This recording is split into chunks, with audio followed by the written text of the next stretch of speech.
మరి ఈరోజు కేటీఆర్ గారు బయటకు వచ్చి రేవంత్ రెడ్డి గారి గురించి మాట్లాడుతూ వాళ్ళ తండ్రి ఏమో ఘోష్ కమిటీ ముందు నేను ఒక్కనే ఏకపాత్రాభినయం చేస్తా, నేను అందరి ముందుంటే చెయ్యి అన్నాడు. మరి ఎందుకు చేయన్నాడు ఆయనే చెప్పాలి. మరి ఏం చేయనప్పుడు దేశ ప్రజల ముందే వచ్చి కాళేశ్వరం ప్రాజెక్టు రీడిజైన్ ఎట్లా చేసిర్రు, క్యాబినెట్ ఆమోదం ఎట్లొచ్చింది, రీడిజైన్లు చేసినప్పుడు అంచనాలు ఎట్లా పెరిగినాయి, దాని ఖర్చు అంచనాలు ఎట్లా పెరిగినాయి, ఎందుకు పెరిగినాయి అనేది ఒక చర్చ చేసి ఈ మేడిగడ దగ్గర కూలిన దానికి మాకు ఏం సంబంధం లేదని చెప్పాల్సిన అవసరం ఉండే. మరి ఆయన 1-to-1 మాట్లాడాల్సిన అవసరం ఎందుకు వచ్చిందో.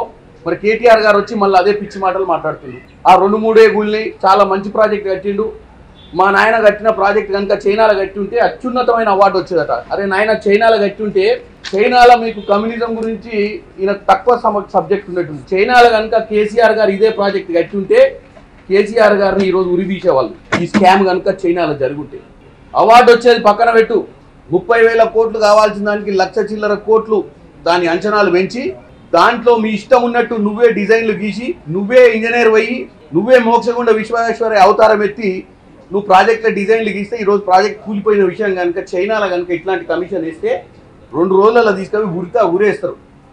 మరి మీ నాయనకు అత్యున్నత అవార్డు ఏ దేశంలో ఇస్తారో మాకు తెలవాలి.